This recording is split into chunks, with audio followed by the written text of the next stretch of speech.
Three, two, one. Here we go!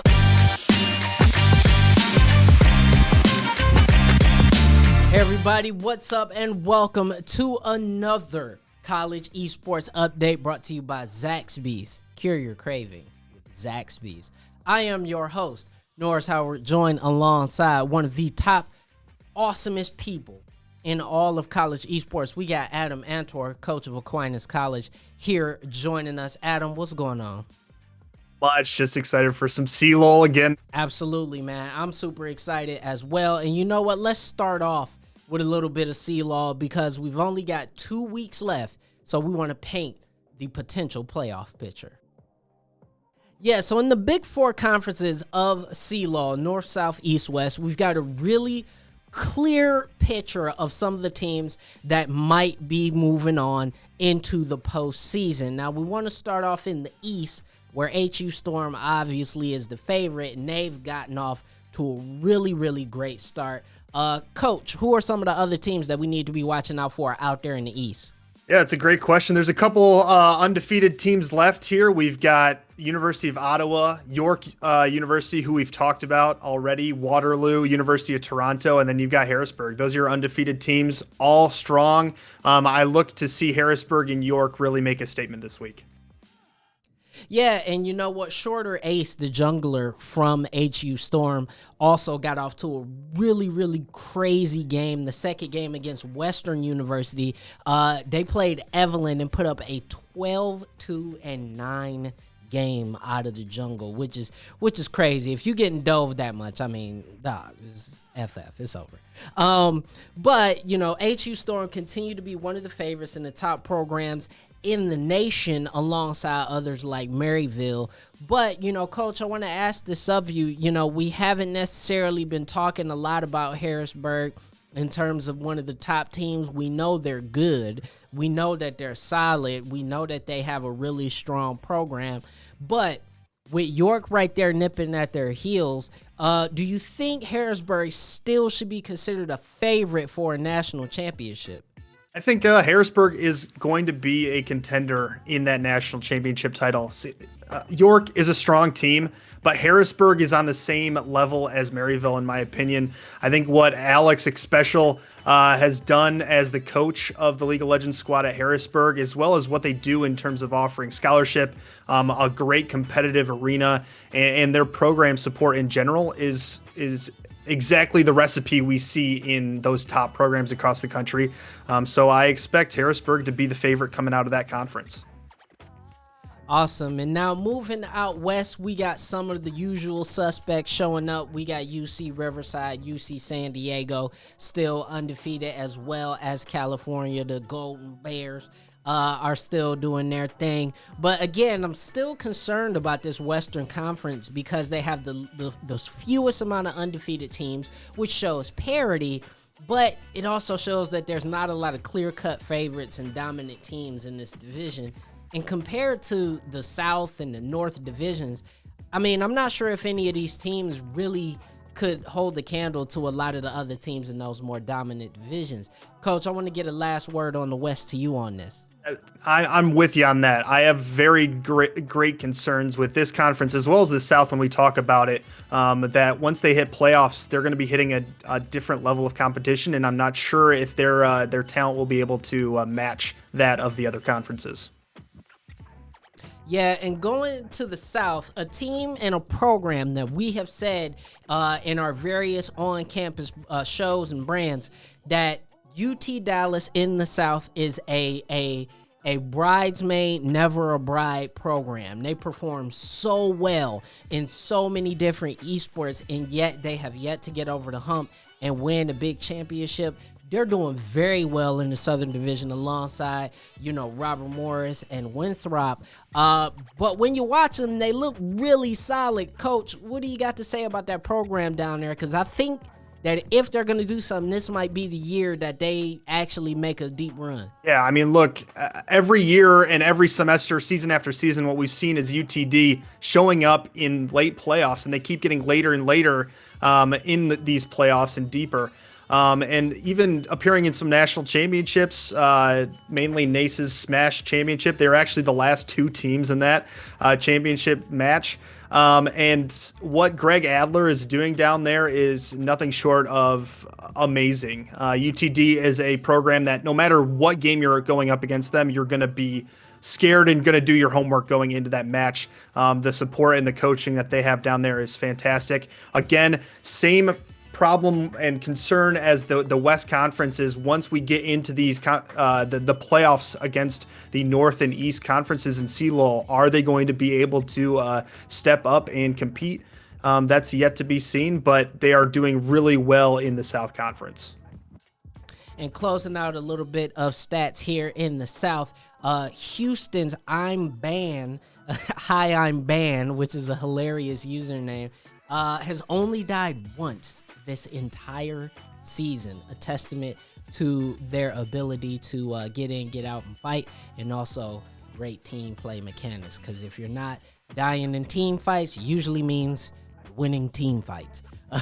So, moving to the North, as we say, the strongest division, pound for pound, easily, in my opinion, in College League of Legends. Your division coach. You guys are 3-1. You're still alive.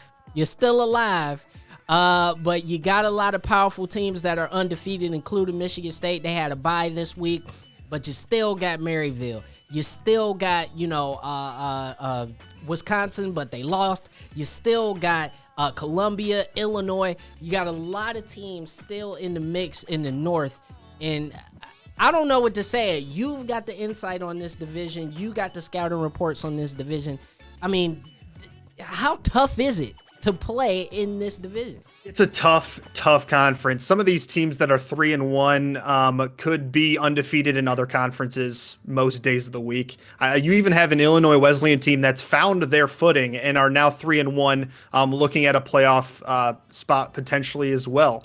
But this week is going to be the real tell for who is actually on the top of this conference. Our undefeated Titans that are left in this North Conference are going to be clashing this weekend. I'm really excited to see how it goes. But there's a lot of 3-1 teams that are going to be fighting for their lives this week and then going into next to try to clinch a playoff spot out of this North Conference. Absolutely. And I'm looking very closely to Maryville's Evan RL to have a big weekend, because once he steps up, they're going to be a really hard team to beat. Now, moving on, guys, we are going to talk a little bit about College COD because we had some big results this week. Moving on to College COD, we had a huge week for a team that was looking on the outside into the top 25, coming from the Oregon Ducks. Now, Oregon was frozen out of the top 25 in the media and coaches poll over the past week, and you could tell they felt some kind of way about it because they went up against the also undefeated Arizona Wildcats, division rivals, and let me tell you, they made quick work of them boys, man. They did not show them any mercy. They on the first map where Arizona actually looked like they might come back, it was a hard point map, but Oregon held them off. It was a 250 to 232 score. But after that, it became all Oregon. The S&D map wasn't close.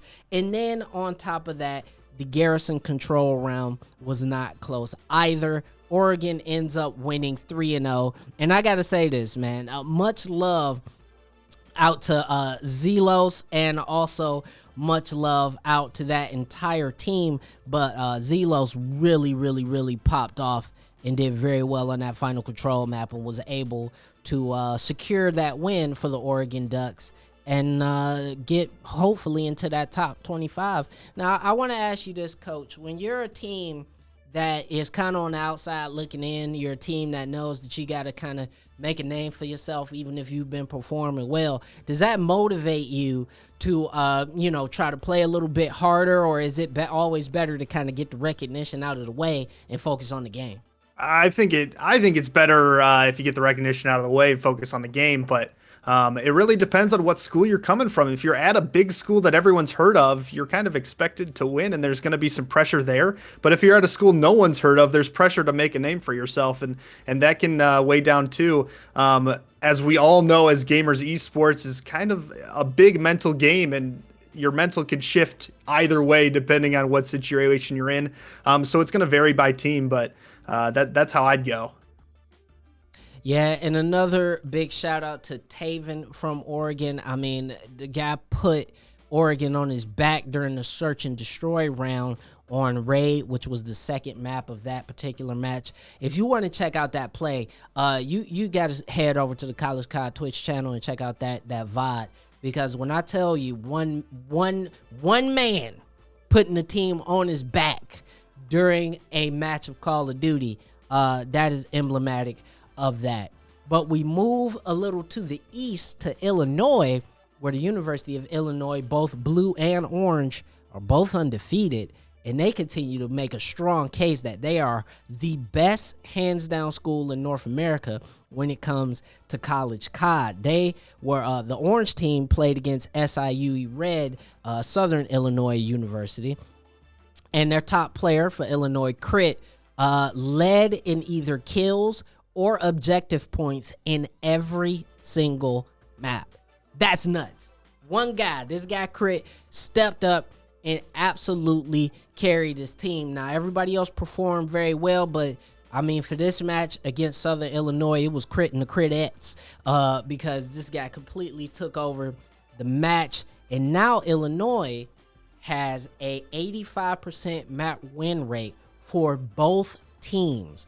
Both teams are above 85% map win rate. Now, there are some teams with 100% win rate, but Illinois, for the quality of teams that they've been playing, plus having two teams, to have both of them performing so well is really awesome to see coming from one school. And once again, Coach, I got to throw this to you. The Midwest stepping up. You got another school coming from the Midwest, that Great Lakes area, and performing very well out of Esports. I mean, there has to be more said for this region, especially Illinois, who's performing well in multiple esports right now. You got to give a handout to this region for, in a matter of a couple years, just completely ended up dominating this space, if you will, of college esports. I think there's something in the water. I mean, it's crazy. Maybe I think the meme and the joke is that we're all stuck inside because it's always cold and we just play video games all day, but there might be something to be said there. The Midwest teams across the board in most esports titles have been doing a phenomenal job at making a name for themselves in esports.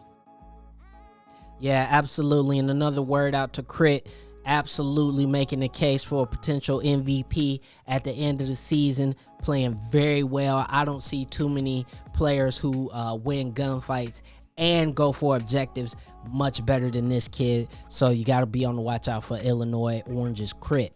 And lastly, for College COD, obviously there were a ton of matches. We can't cover them all in this short show, but we did get some solid dates for the playoffs. We will have the round of 64 that starts on April 16th of this year. And that tournament will wrap up the same weekend. There's going to be a ton of college Call of Duty over that weekend because the grand finals will end on April 18th. So make sure you guys mark that in your calendars, because we will have a grand champion. The best college in all of North America for Call of Duty will be crowned on April 18th. So make sure you guys stay tuned for that. Obviously, in the run-up, we here at the College Esports Update will be giving you all the information that you need to know about the teams you should watch out for. Now, for my colleague and friend, Coach Adam Antor, and the rest of us here at the College Esports Update, we want to say thanks for watching. Coach, the last word goes to you. Thanks for having me, Norris. Always a pleasure. Go out there and game hard, my game of friends.